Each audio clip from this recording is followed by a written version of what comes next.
love. Hi. Yeah, were you dancing? I missed it. I always dance. I love that. I love that countdown. It's so cool. It is a little fun. All right, welcome.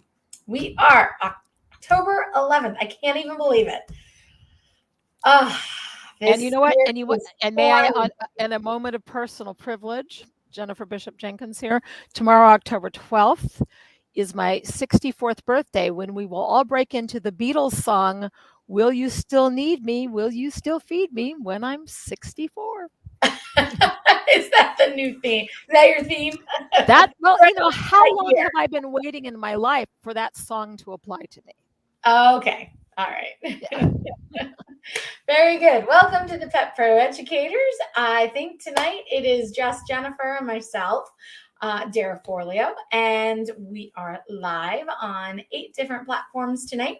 If this is your first time joining us, please give permission to Facebook through StreamYard that way, or actually the reverse, to StreamYard from Facebook to StreamYard so that we can see your names over in the chat. Otherwise, we will not get a name but a Facebook user. Also, in that, we are on all these different platforms. You will not see, depending on where you're watching, the questions we are all seeing. So we have access to all those. We will put those questions out there and try to answer everybody's questions as And best as possible. and Um, Katie yeah. in our chat room, it's her birthday today. Oh Hello, my birthday buddy, God, fellow Katie, how Libra. did I miss Yeah. that? Katie, I've how been old are with you Katie all today? weekend. Happy birthday. How old are Wow. you? Tell us. Are you anywhere close to 64? Sorry, background noise. I can't answer It's my okay. phone. So Katie is 47. Oh, you are but a spring chicken, dear Katie, but that's wonderful. Happy birthday. Well, so Katie and I spent the weekend, and Michelle, sorry, Melissa was with us. Melissa Um, Conti Diener was at for those that what are not there, new? New Yeah, England Grooming Show in in Sturbridge, Sturbridge. Massachusetts, which I Yes. could not come to because my mother was in her final days and I was with her when she passed Saturday morning at sunrise. So that was lovely. And I'm sorry that I couldn't be there with everybody, but I know everybody loves and supports, and I got an outpouring of support from everybody. So thank you for that. It was, well, condolences to your family. It was, it's been a I long road felt, for you. I know, and I felt surrounded by love, and it was wonderful. So okay, I gotta go on here, Cindy. Sorry. Yeah, no problem. I'll go downstairs. That's no problem. Sorry. Sorry. Hold on, I'm gonna put my headphones on so I can hear and okay, this is better. Are you back in New Hampshire, Dara? Yes, I am in New Hampshire tonight for this week. Wonderful. So we'll be here. Okay. There. I like my headphones too. It just cuts out all the background noise and I don't get as distracted. So yes, Yeah. we were at the New England Grooming Show, the first one in a couple years up here. So it's a small, quaint little show. I saw a lot of people. I was in the Evolution booth, so we had a table there and saw a lot of new faces, not the regular faces that we usually see at the show. That's a So good it was thing. really nice to see a lot of new Yeah. faces and a lot of newer, younger, not younger, but newer groomers to the Mhm. industry purchasing the Evolution shears. So that was so nice to see that. A lot of Isn't great it true that questions. the New England show was originally done by the New England Groomers Group, and that Barclay just kind of stepped in a few years ago to kind of nationalize the PR about it a little bit. But it is a charming little show. It's a small show, but That's it's small. it's at a historic hotel on a beautiful lake. It's like autumn in New England. That's why I was so looking forward to the drive. But my mother needed me more, but it was really I've been there before, and it is a lovely little show. Yeah, It is the facility is older but quite charming. outdated. I'm going to disagree with the charming. It could be race. Isn't it? It's pretty disgusting. The rooms are really bad. It's been neglected sorely. So I felt it was charming when I was okay, there 2 years ago. It was charming. yeah. Yeah. But there were, I would say, probably about 600 people, maybe.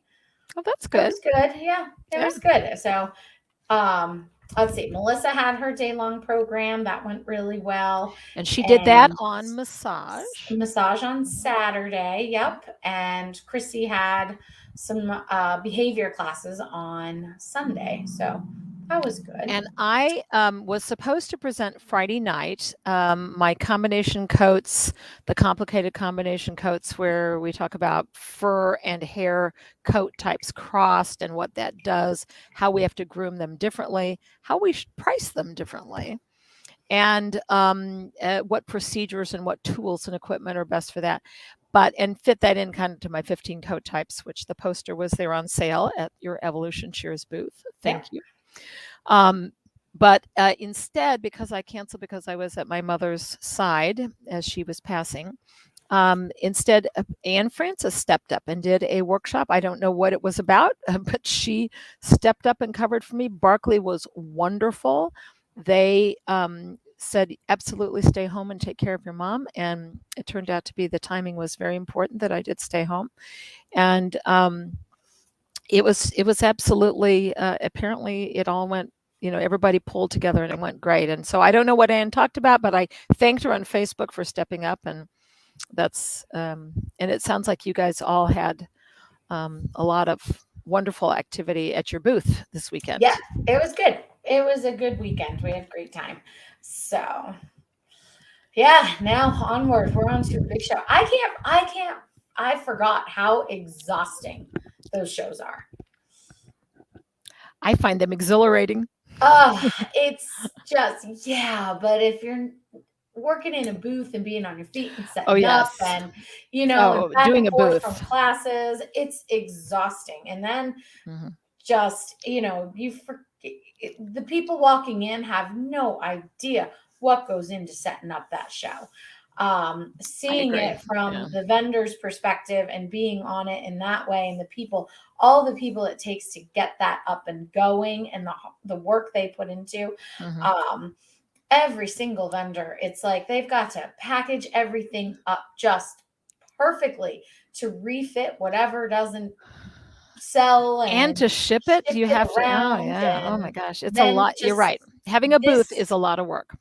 It is. I mean, I helped with I came in with brochures, so I didn't have much to set up. I get to walk in and be like, okay, here I'm here, 5 minutes till 10 for the whole Pet Academy. That's great. Yeah. And you sold my poster for me, my Groomer's Guide to 15 Coat Types poster, which I was really hoping to be there to do. But Katie, our birthday girl in the chat room, said that the poster is amazing and thank you for putting it together. You are welcome, Katie. I would love to. I'm serious about this. It's my first edition, and I am working on a slightly modified second edition of the poster. And I'm going to be, now that my mother has passed, I've been caring for her for years. I'm now going to be able to finally have time to write the book. I was 4 chapters into the book, and then I just had to stop and deal with my mom's hospice. But it was a blessing to do that. But now I get to finish the book. So Katie, you and anybody else that has seen the 15 Coat Types poster or seen the class, now is the time. I would really love to hear from people about what, tweaks, suggestions, additions, deletions, helpful, what would be helpful to people and what do people think? Because I've always seen this 15 Coat Types campaign that I've been on for several years as a collective industry-wide conversation. It's not me. It's just, I'm happy to facilitate this conversation about how do we standardize our language? How do we look at certain dogs and say, yeah, that's what that is, and that's what needs to have done to it? A lot of the things that we talk about here on the Groomer's Cut, and as pet power educators, we're very science-driven. And so it's it was absolutely a group conversation. So, Katie and everybody else that's seen the poster or anything, now is the time because I will be, as soon as my mom's service is in a few weeks, I will be able to get back to writing the book. So, I'm very excited about that. And I would love your feedback. And Angie said that the shows are absolute madness. Angie Coates, hello, Angie Coates. Frenetic, incredible, wonderful, and I love every minute of it. I'm with you, Angie. I get a hit of adrenaline just being there with other groomers. And can I say why? Can I say why, Dara, that get such Yes. an adrenaline hit from these shows? We're going to talk about trade shows tonight. I actually, um, uh, I've been grooming off and on since 1981. I was a high school history teacher and I just did it summers, weekends, and holidays, but I was showing dogs. And so I knew how to groom and I was working on the side for extra money. And it started, I mean, I was at the very first All American groom show. And I just, and, since we're talking about trade shows tonight, this article, if you guys got October's Groomer to Groomer magazine yet, there is an article in it that I authored about, it's called The Shoulders on Which We Stand. And it was the history of grooming trade shows, how they started. And as a history teacher, I love writing about the history of things. And actually, the article that they published is about half the size of the original length that I wrote and submitted to them. But that's what magazines do, they edit. But I had done an extensive half-day interview with Sally Shinberg, who was the widow of Jerry Shinberg, who started the All-American Grooming Trade Show. The very first grooming conference ever in the world was held here in Chicago, and I was there. And it started off in a high school field house, but by the time it moved to a hotel conference center for a real multi-day conference at a hotel, I was at the first one there, and that was really special. Sarah Neal, you can buy the poster online at groomersguide.com. Thank you very much for asking. Right now, I've been trying to get GoDaddy for 2 months to change the website, and I still have to call them and yell at them. They haven't done it yet. But there's a button on the shop page that says pre-order the book 1995. Click on that, do that, but that's how you get the poster. Okay. So I just want to say Michelle was just texting. She's not going to make it on because she's still very sick. So I think, was it West Nile? Feel better, Think, Michelle. yeah. So I'm just back and forth with her because she was hoping given Michelle Knowles as being one of the great spiritually healthy people that I've ever met in my entire life. That's why I worship the ground she walks on, because she is so wise and so always right about, she has such a peaceful and observant and positive way of seeing the world. And I just could listen to her talk all day. So feel better, Michelle. Feel better. Yes. And sorry. And I am because I am dealing with students. So let me go ahead and say, keep going. I'm sorry. Yeah. So Katie is asking, she would love to read the whole article. And what I will do is I will publish on my Groomers Guide Facebook group the whole article that I originally submitted, because it contains, I understand why Barkley edited it down for the magazine, and what they put in was great. It was details about the first grooming trade show. But what I included in is a lot more detail about the process by which Jerry Shinberg, who was a groomer in Des Plaines, Illinois. So here's the story. This was in the 1970s. He had been in a dog show family. He was also a theater guy. He was actually, his schooling was about theater. And yeah, Michelle says she's still very sick. So Jerry Shinberg was a groomer in Des Plaines. He actually started just helping his family and some other people that were showing dogs. He started grooming. He picked up a little bit extra grooming money. He was doing theater. He was out of school, but still young. And he actually, just got into grooming because he just fell into it that way. And it picked up. It was great money. It was good money, and it was a good job for him. So he started being a full-time groomer. He was young, married to a lovely Sally Shinberg, who is a great hero still in our movement, in our industry. And they had a grooming shop in Des Plaines, Illinois. And he literally, because of just his awareness of business in the community, he kind of looked at grooming, at the beauty industry, the human beauty industry, cosmetology industries, trade shows that were going on, grooming, hairstyling contests and trade shows for beauticians. And he said, well, why don't we have one of those? Why don't groomers have that? And there really wasn't anything. And remember, friends, this is for all of you young people out there, since I'm turning 64 tomorrow.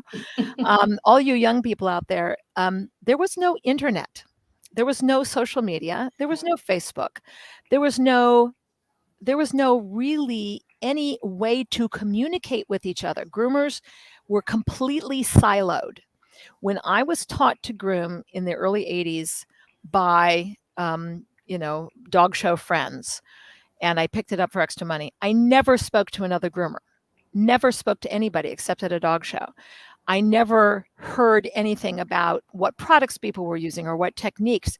There was a Melissa Verplank Notes from the Grooming Table Volume 1, which was, a more abbreviated of the more excellent and outstanding Volume 2 that is out, and has been out for many years. But it is, there was literally nothing. There was a book. There was Sam Cole's book. There was Melissa Verplank's book. Shirley Calstone. Yep. And then the coat one. Which? Carol. The one that I don't know. The one you did. She had the 7 coat textures. Oh, yes. That was that came later. That came later. Okay. I wasn't sure. Yeah. Okay. There was a book by the marvelous Carla Addington Smith. I was thinking and Carol. In 1985, Carla Addington Smith, Melissa Verplank, myself, and a whole ton of other names, much bigger than mine, that you would recognize, became master groomers. Like, we were kind of in that first, I think I was in the first 100 people of the country to become a certified master groomer. In fact, it was Pam Lauritsen, whose son Scott was supposed to be on with us tonight, but he is sick. Yeah. So just bad head cold, and he's got to get over it because we have a big show next week. Yeah, we'll talk about the Pet Pro Classic in Dallas with ISCC and Pam Lauritsen in a minute. But in any case, I was I just wanted to try to set up the historical context of the importance of grooming trade shows by reminding all of you young folks that groomer communication has not always been. It's very easy to access other groomers' points of view now. It was not possible then. And even the grooming industry itself had a whole different flavor to it. There was no collegiality. There really wasn't any focus on education. And everybody was pretty private and pretty quiet and did their own thing. And of course, as it is now, completely unregulated. People did whatever they thought was the right thing to do to the dog, and which wasn't always, and wasn't always good. And people were mostly grooming out of their homes. That was common. The existence even of salons was very rare. Most of them were, home-based across the country. So that was the state of the grooming industry: very siloed, very unregulated, very uncommunicative. Jerry Schinberg in the 70s stepped into that world and said, "We need a trade show," and he worked to do it. And the first one was held in a high school gymnasium in 76, 73, 75, something like that. So before I got into it, they did little one-day things, and they actually had contests. So part of that history is in that wonderful Groomer to Groomer article that is in the October issue called "The Shoulders on Which We Stand," about how we started with those trade shows and how small it was, and then how and here's something you, Dara, would appreciate as a person who does the work of coming and bringing a booth to have an actual trade show, where it's not just classes that people attend, it's also where you can buy and sell products and learn about from vendors. And you have those amazing scissors, Evolution shears, that are so much better for people's hands. Like, would that I had started using them when I was starting back in the 80s, I wouldn't be in bone spurs right If now they and were around. 7 surgeries and having Yeah. to look at, forced early retirement. So it is actually a lot of work though. But what they found, and this was one of the key things that Sally Schinberg told me in the interview, is that the once the vendors of products, and there were some grooming products, there weren't nearly as many as there are now, but once the vendors figured out that this trade show thing that Jerry was starting in Chicago was actually a great way to reach a lot of groomers at one time with the sale of their products, then they started building it up. Like it was really the vendors that started coming to these shows and making them a more of a monetarily survivable effort.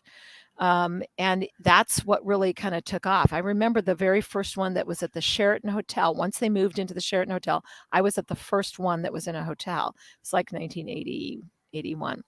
And it was Shirley Callstone had a book there, a booth for her book. And Liz Paul was a representative for, they had some product line. And there was a few booths. There was like 6 or 7 booths. It was by today's Talk standards about very small. very, very small. But it was awesome for us groomers. Awesome. And the contests and so here's the last story to tell about Jerry Schinberg and Sally and how they amazingly built this, because he not only then created the All-American in Chicago, he also then started immediately networking. He led in conversations with other groomer friends as he traveled to the dog show world. And a lot of the people that were grooming were in the dog show world. So he was talking to them. And I don't, there's a whole story that's in the longer version of the article, which I will post in my Groomer's Guide Facebook group. But the Atlanta Pet Fair was born kind of there as well. They started working on a second show in Atlanta. They actually started talking almost immediately within the second or third year of having the All-American at a hotel in Chicago and have it be multiple days long. They actually started immediately talking to people in Europe and Asia about doing international trade shows, because apparently there was nothing, globally either. And in fact, once they started a couple of years worth of the trade shows in Chicago, apparently by the time that it started in hotels in the 1980s, a lot of international attendees were coming to the All-American in Chicago because that's all there was globally in terms of trade shows. So it was really an amazing thing to see how quickly our industry latched on to the idea of these trade shows. And because of them, I say this as an observant historian, somebody who studies how things change in history. That's what that's my career. I'm a master's degree in history. I was a history teacher, and I see things from a history teacher's perspective. The historic importance of the beginning of trade shows in the grooming industry, it changed everything, because it transformed not just the educational level and the classes. The competition was created. And I'll get to a second about how Jerry started creative grooming, because he invented creative grooming. He invented grooming contests, all of the stuff that you see at shows. He even invented the whole idea of like runway design and the big spotlight thing with people dressing up in sparkly clothes. He started that too because he was a theater guy. He was a showman. And when he put on the All-American, he would always dress up in red, white, and blue sparkly, Uncle Sam outfits or something, because he was very patriotic. But he insisted on, for example, having a spotlight, because that is a very theatrical thing to do. So when we would have, at the Saturday night party and runway design thing, with everybody dressed up all sparkly, he put spotlights on it because he was a theater guy, and that was his. So all of the things that are sort of built into now to the trade shows that we just kind of take for granted and enjoy is really a lot owed to Jerry Schinberg. He and his showmanship and his commitment to try to get everybody to talk to each other. But here's how it really transformed the industry: the siloing, the groomers not talking to each other. Remember, we didn't really get the internet until closer to 1990, right?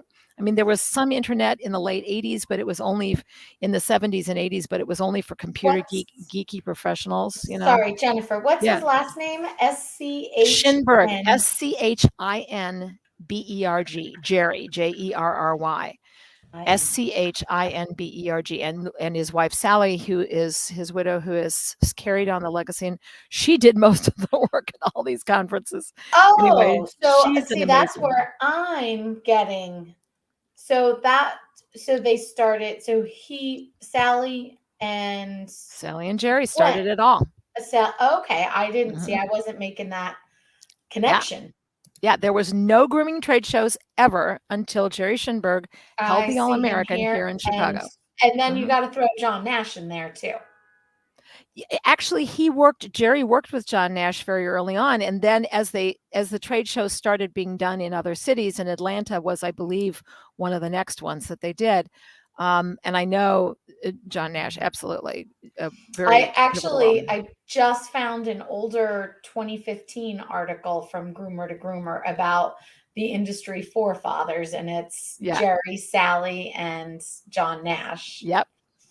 And so It doesn't it's say who wrote this though. Oh, and it, Terry wrote it. Terry DiMarino is big into groomer Yep. history, just like I am. Yeah. Yep. One of these days, I'm going to sit at her feet and worship, and then ask Yep. her to like I think if I do have a second book in me after I finish the 15 code types, since I'm probably the only master groomer in the country that also has a master's degree in history, I might be sort of ethically obliged to write the history of dog grooming, which has never been written.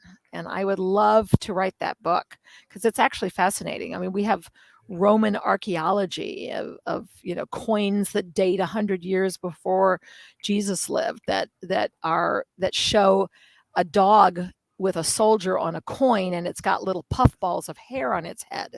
So, there's somebody was doing some haircutting back in the Roman Empire days. It's pretty amazing. I have that book.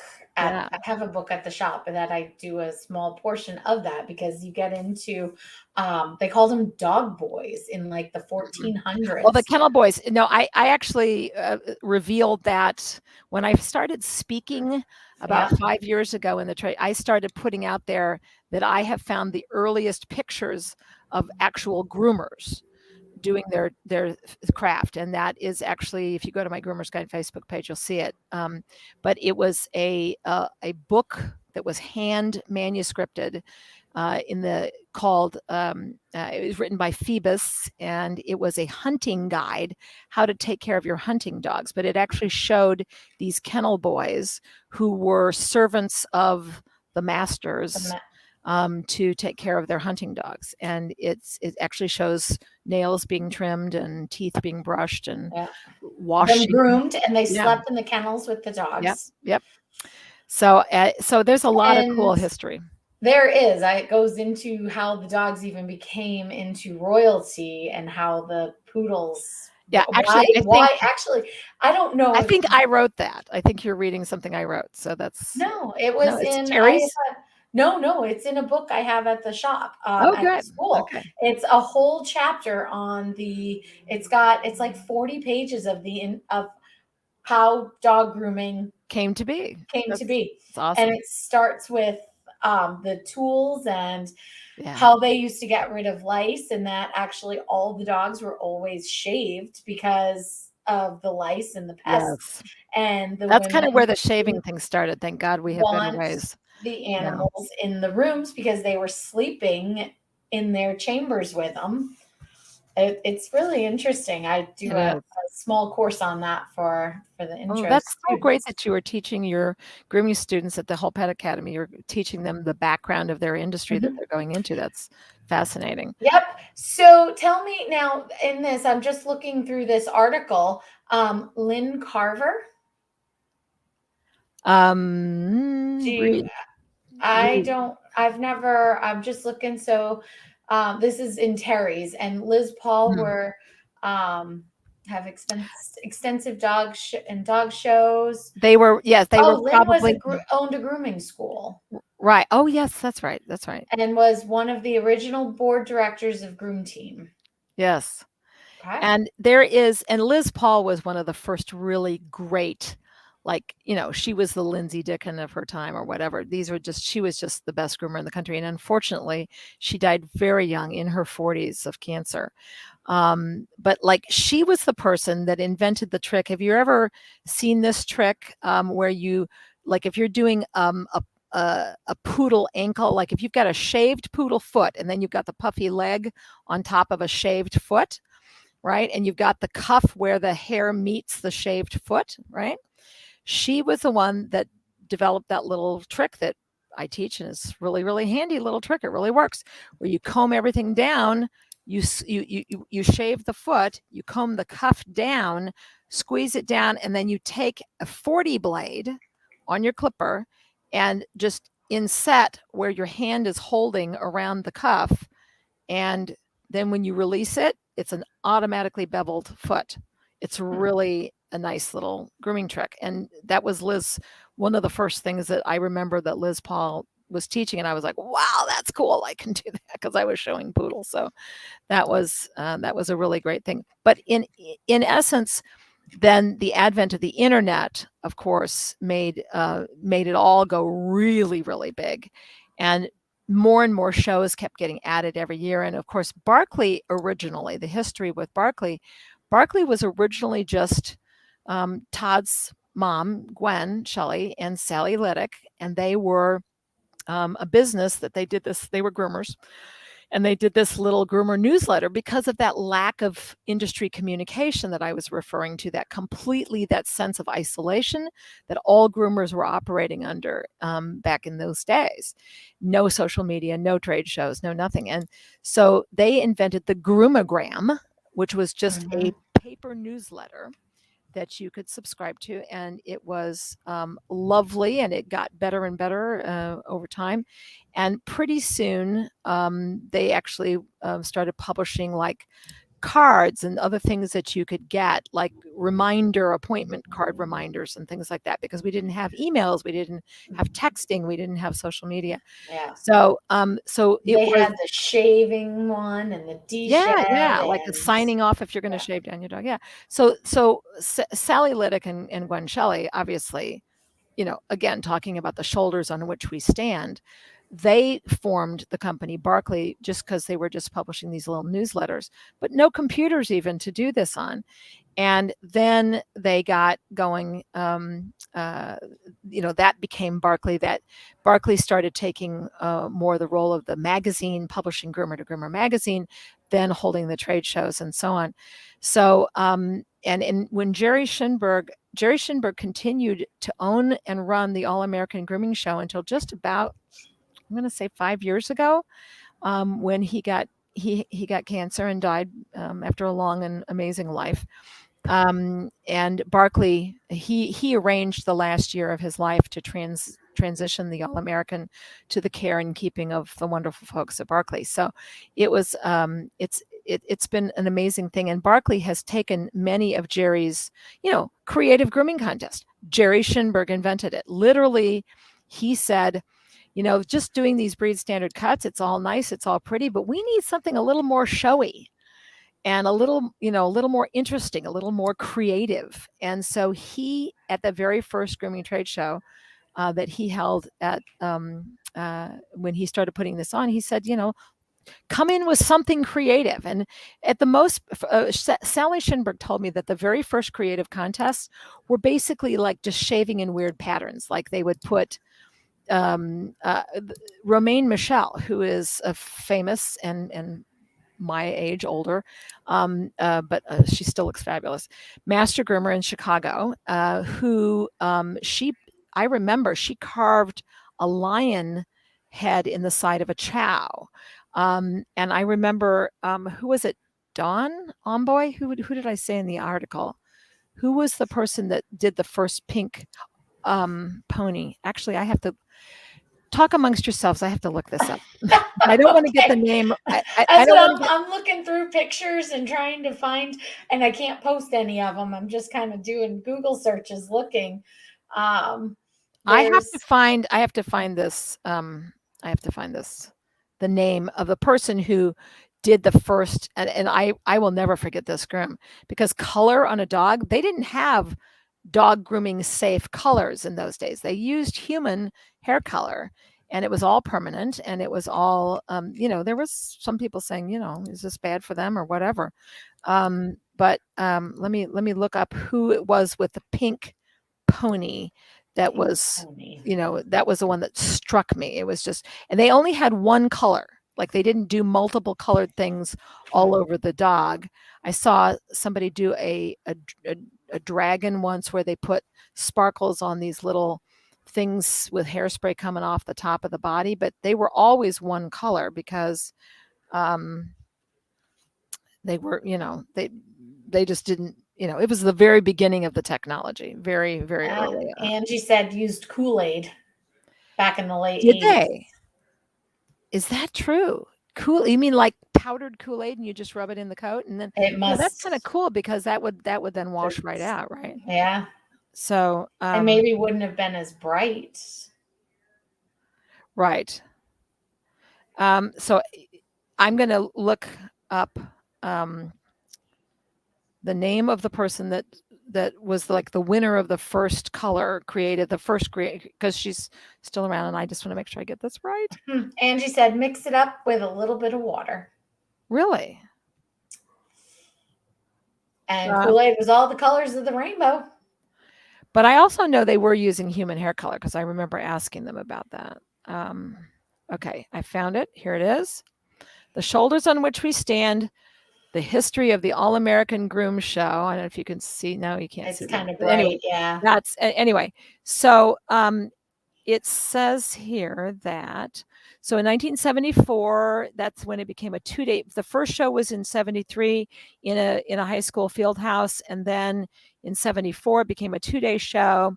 And when the second year when it happened, this actually got written up in the Chicago Sun-Times, and they were calling dog grooming big business, and that apparently also spurred some real activity. The very first groom the very first grooming contest had 5 classes: standard poodles, toy poodles, mixed breeds, speed scissoring.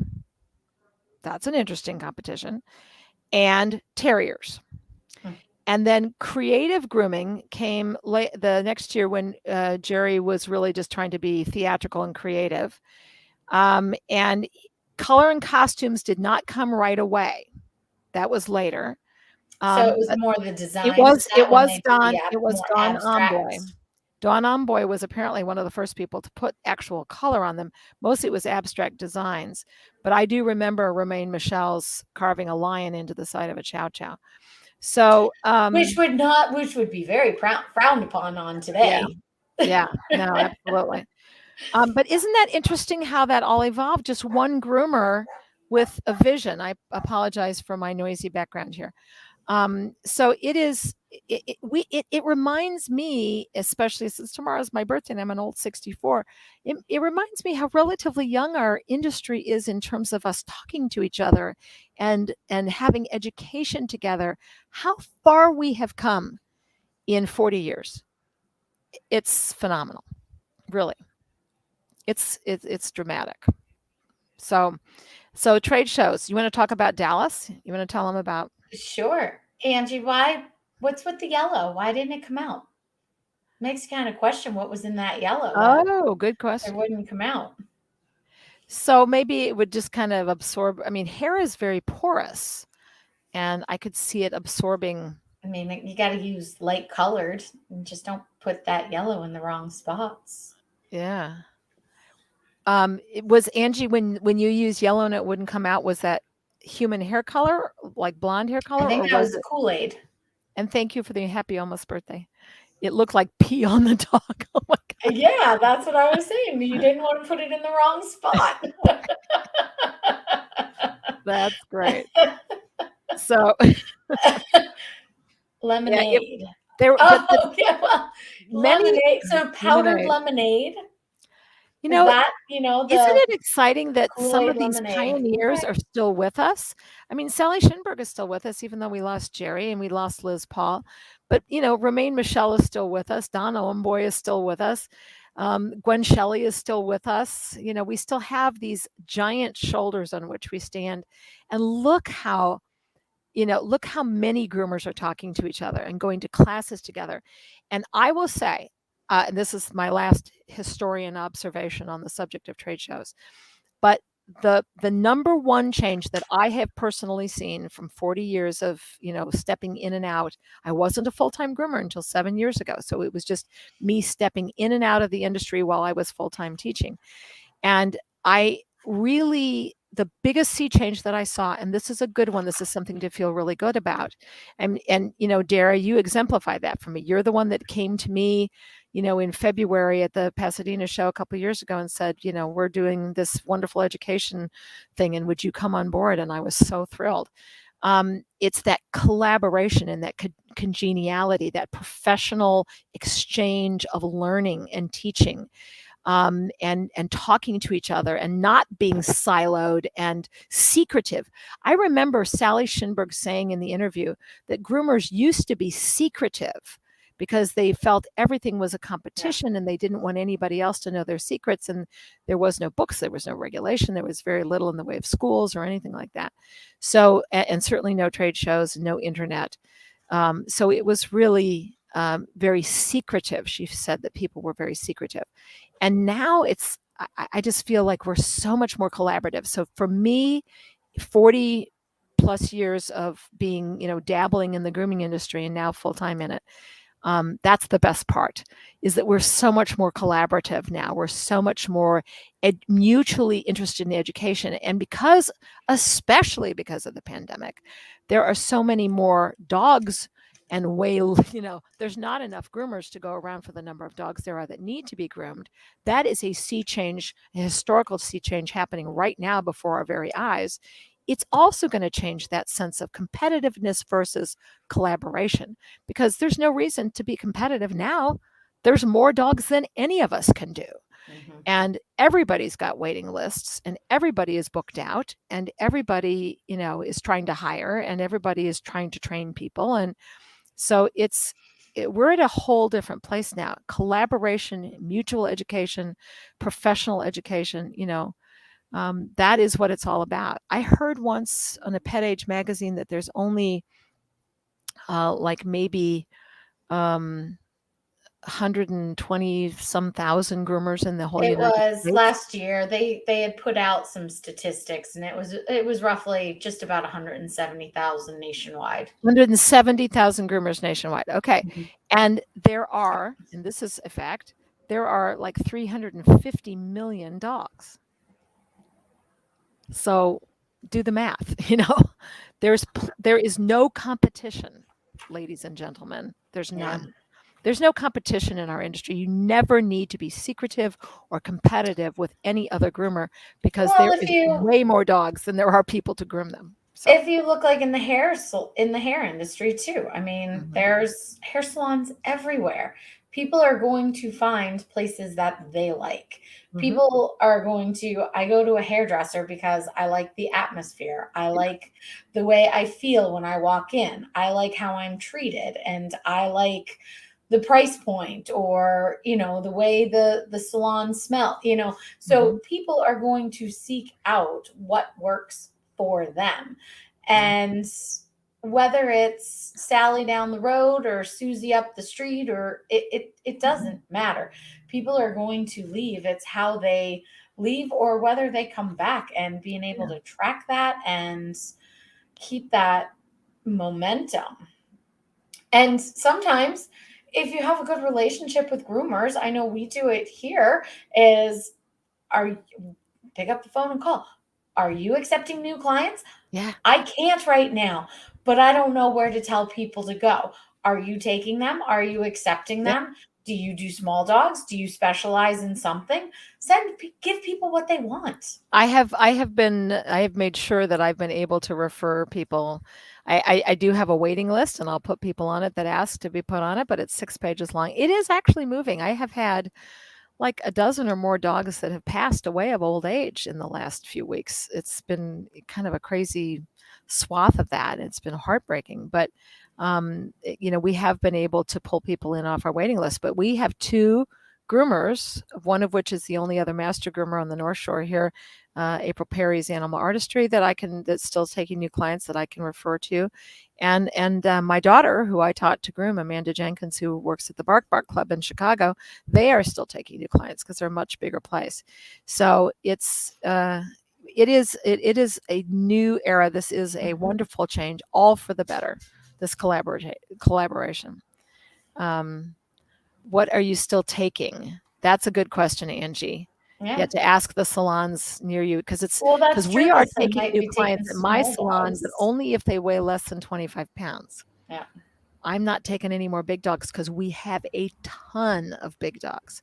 And so I'm just not taking any more dogs for haircuts. Now I'll take a big Labrador Retriever that's not that's just a bath dog. But if it's a haircut dog, I won't take it unless it's under 25 pounds right now. Maybe that'll change next year. We'll see. But yes, Angie, that's right. Because some salons will take some things and not others.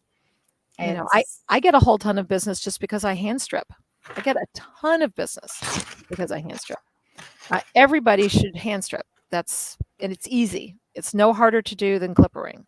It's the same motion. Your hand is going like this, only it's going like this. It's not hard. Just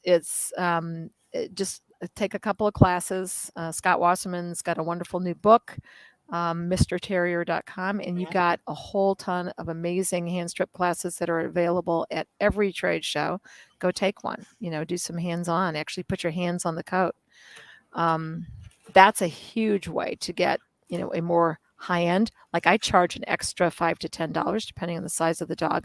If it's a hand strip, at least 5 to 10 more, if not more, much more, depending on the condition of the coat. So specialize in things. That's really good to do too. I think that's the new thing right now. People are looking for the new, what's going to set me off. I try to tell, when talking to students and everything, and even others, people came up to the booth and was asking, "Oh my God, you have so many things. I don't understand. You have so much here. What is with all these different ones?" And say, you can't be an expert in everything.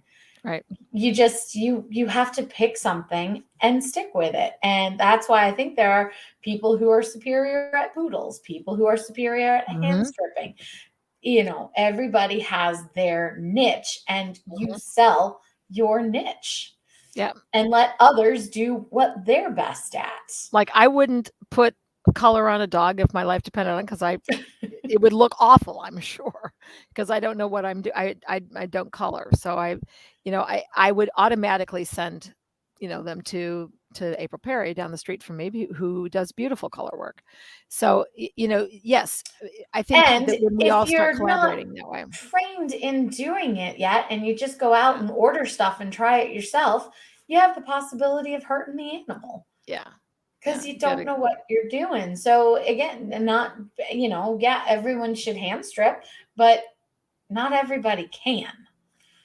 They have to let you definitely should get be some training. Yeah, you got to get some training. There are people who are going to excel in a lot of different areas and do different things. So, and the science is constantly even getting us that have been doing it a long time to do it in more careful ways. For example, Scott Wasserman, I'll just plug one of his new products, because what they have found is that usually people hand strip a coat when it's still dirty because it pulls out dander and oils. And if you've already washed them, you have to rewash them, after you hand strip them. So a lot of people do their hand stripping on a dirty dog. And some people never wash a wire coat. Show dog people never wash ever. They those bodies, those hard coats don't touch water if they're a show dog. They do dry shampoos and just kind of wiping them down and stuff. But there is a new product that Scott has come out with, which is a antibacterial powder. I guess show people have been using it for some time, but he's really got it. Go to MrTerrier.com, and I'm not sure. I'm pretty sure you can get it there. But it's antibacterial because they've now found that, pulling out, there's a greater risk of spread of, yeasts and bacteria and things like that.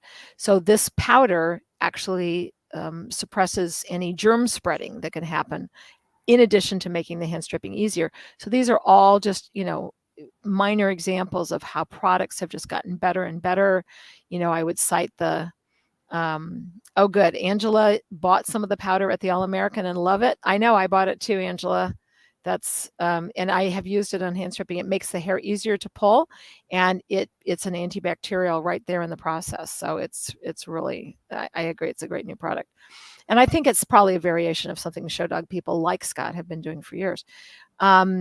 But we have, the Yves Saint Bernard line and the wonderful Super Coats line of shampoos that Pam Lauritsen has done, and all of these other really like way better product lines where they've actually disclosed ingredients and they really do therapeutics. You can do there's a whole lot of people that are starting to come out with high quality therapeutics that you can do on the coat, so that we become more like the estheticians that we should be with training. Once we've had training, yeah. Michelle's course that she can take through the Whole Pet Academy, the esthetician course, which is wonderful. So there's all these great improvements in the industry, and everybody should feel really good about it and be very proud of the collaboration that takes place at a trade show. But last thing I'm going to say, and then we can talk about Dallas next week, yes, which is the Pet Pro Classic, which is one of the great old shows in the country and is amazing, very educational, very focused on education, just incredible. But one of the most significant, I just lost my point. What was I talking about? That, now that we have these collaborative opportunities with each other, and product lines that are just getting better and better, is that we can really do better for the dogs and not hurt them anymore, and not hurt them with misinformation. The damage done by shaving double coats is just staggering to these dogs, and people are the groomers that don't know what they're doing are causing the animals to suffer for their lives, and it's significant. So there is a better industry, and it's better for the dogs, and I'm really happy about that. It's a good thing. So talk about next weekend. Do you want to tell us about Dallas? What's going on? When are you flying? I'm flying in Wednesday. Oh, good. I'm driving in Thursday. Oh, you're driving. Okay. I'm driving from Chicago to Dallas. Oh, yeah, because straight south. Okay. I may have to bring a dog, so I for sure have to drive. So the U.S. Pet Pro Classic is put on by ISCC, the International Society of Canine Cosmetology, and Pam Lauritsen, who is, talk about the legend in the industry. She's really, along with a few other of those great names we talked about, she's really responsible for groomer certification, the invention of, getting a sporting group or a poodle and then becoming a master groomer. That whole process to credential a groomer with a certification that means rigorous testing by your peers, showing your competency, and written testing for breed knowledge, and safety and anatomy and sanitation and all of those things. That kind of voluntary testing, Pam Lauritsen was really, she's like the George Washington. She's the mother of that, and several others at the time that got together and say, we need a credential. We need a certification. We need recognition of testing of competency. And they it started with something called PPGC. PPGSA, wasn't it? I thought it started as PPGC. Well, maybe it was PPGC later. Professional Pet Grooming Certification. But in the same year, the first group to form a testing organization was NDGAA, National Dog Groomers. Mr. Reynolds, I think it was his father that started it, maybe, and he came up with his dad. Maybe I'm wrong about that, because I don't know for sure, but I believe NDGAA is the oldest by 1 year. The forerunner of ISCC. Basically, IPG and ISCC kind of had a common forerunner, and that was Pam Lauritsen's PPGC. And then she formed ISCC because the idea of doing it as a not-for-profit, they tried that and it just didn't work because you're working your rear end off to put all this on and you're not, you're volunteering all your time and your money and your effort to do this. So they figured out pretty quickly that they needed to make it for-profit companies so that they could pay their staff their time to do all the work of certification. And so NDGAA and then PPGC became ISCC. The not-for-profit version became IPG. Judy Kerpeel took that idea of a not-for-profit from Pam Lortzen and tried to keep that alive. And for 20 years, she did. She kept IPG not-for-profit because she volunteered massive amount of time, and it damn near killed her because she also passed young. A great lady. Judy Kerpeel, I owe a great deal to in my personal life. She definitely, when she passed, they took over IPG from her, Linda Easton, who now runs it. They had to make it work as a real company just because of all the amount of work that they do. But we now have these 3 amazing, long-standing, like all of them around 20, 25 years, where they have been testing NDGAA, ISCC, International Society of Canine Cosmetologists, which is Pam Lortzen's group, and IPG, Linda Easton's group, International Professional Groomers, which is truly international. It is truly international. They have a Latin American unit and they have a European unit and all of those wonderful things. But the ISCC, International Society of Canine Cosmetologists, her website, petstylist.com, that's where you can get information about Dallas and the big trade show in Dallas, Texas, next weekend, October 21 to 24, where the Pet Pro educators, all 4 of us, Michelle Knowles, Melissa Contadiner, myself, and our mother in all things, Miss Dara, who made this all possible. You're a visionary in the industry. I'm just listening. I'm just hanging out today. You're like, give me a format. I'll talk. Yeah, I know you're. No, you definitely, you're a major educator and you put that out there. But the reason why Pam Lortzen, I think it's interesting, started calling us cosmetologists and stylists, is that she was trying to take it out of just grooming, just getting the dog clean, getting a haircut, whatever, and really make it about looking at the dog's structure and saying, what corrections do I need to make? And, how do I make it look more like its breed standard and things like that? So she really, did try to take it to the next level. So a lot of people, I think, liken the ISCC materials, the volume. And didn't she start calling shops salons instead of shops? Yeah.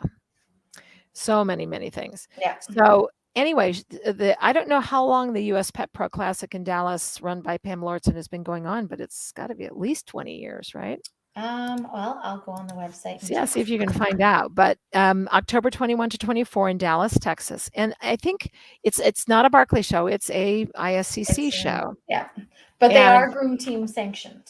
Yes, it's a real sanctioned contest, and they have a very substantial trade show. A huge trade show, and you're in the Dallas-Fort Worth area, and you get, that's the big southern swath of the United States. It's much easier for people in the South to get to, and it's the thing I have always liked about Pam's show is she gives the educators free rein and gives them, like, how much time do you need to cover this valuable topic in depth?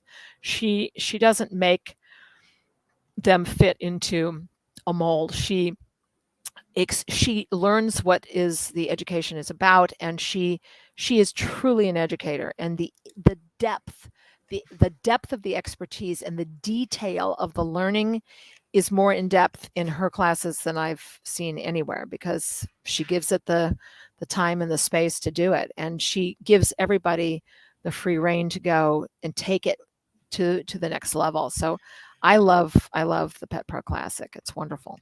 I'm not seeing anywhere where it says how long. How long the US Pet Pro Classic has been going on. Well, I just stay got a quick tuned. little blurb here.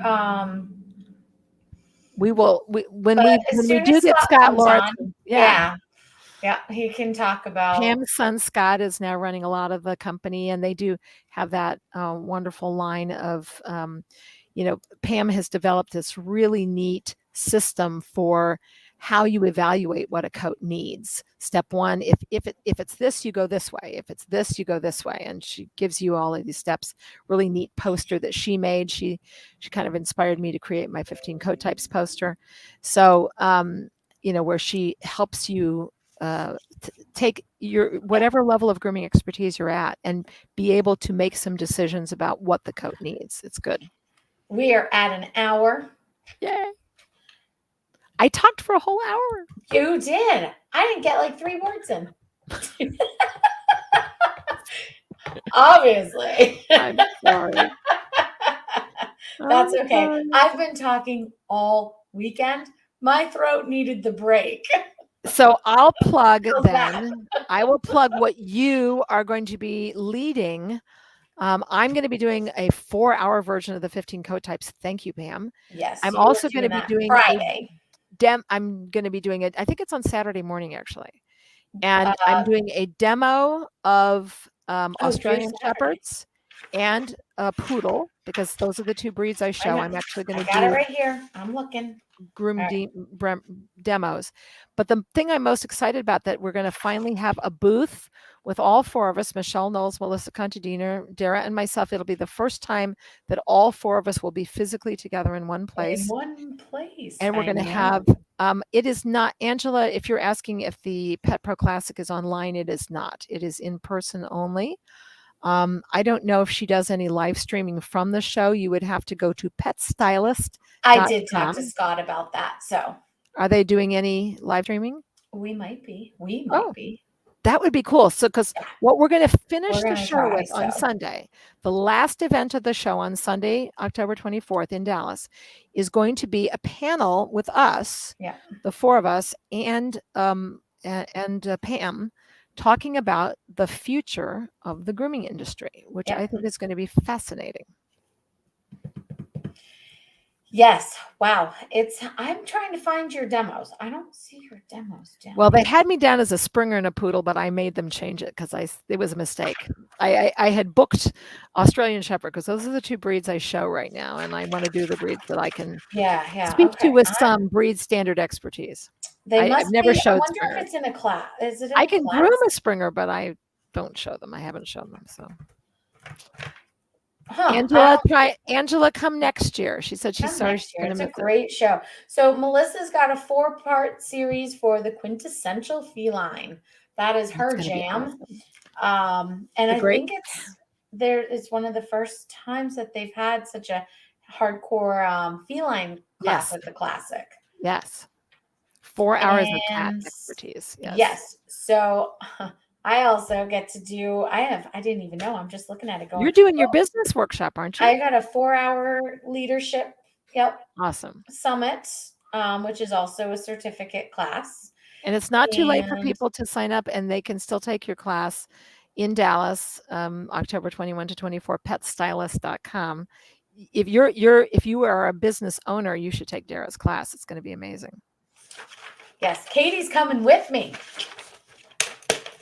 Yeah, surprise. Katie's coming with me. So she's going to be there too. I'm taking my and for those who don't know, Katie and I just opened in Katie's location our 2nd academy. That's great. Which is where? What city?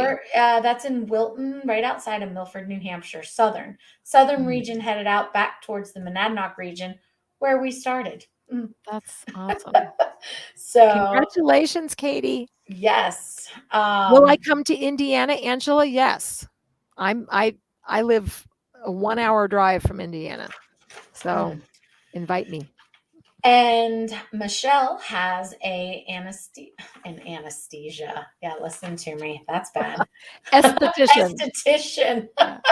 Yeah, it's been a long weekend. An esthetician certificate program that she's doing as well. So Yeah. we each got a That'll be great. program, and I've got a couple of demos. I've got a couple other things on the floor. So I've got Yeah. 2 others throughout the week. I have had weekend. people say that my 4-hour 15 code types class was a game changer for their career. And I know if I owned a business, taking your business classes would be a game changer. And if you haven't had Well, you can Michelle too, but Knowles' you're coming in on esthetician Thursday classes, yeah, it's because mine is on Thursday. Thursday Oh, well, afternoon. I am. Yeah, I start at 3. Maybe I'll come in early for that because I would Yeah. really love to see I that. start at 3. Don't make me And nervous. Melissa's going to do that 4-hour in-depth feline thing. This is going to be some I know. really great Yep. classes. Plus, there's a lot of other wonderful speakers, including Pam Lauritsen herself, who is literally the person that just I think she introduced the science academic high standard in groomer education probably sooner than anybody else. It was amazing. Yeah, we got a busy week ahead of us next week. It's going to be fun. I have classes on Saturday, Friday, and Thursday. I used to live in Dallas. I went to SMU for college as an undergraduate. So this is homecoming for me. Yeah. And I get to work 3 booths. Yeah. 3 booths. Yeah, Whole Pet Academy, Pet Pros, Pet Pro Educators, and Evolution. And Evolution Cheers. Wow. Yeah, because I work with I hope they're all right next to each other. They are. I told Pam, I said, I can't be in all these. They have to be together. So we have one entire wall space. So it'll be good.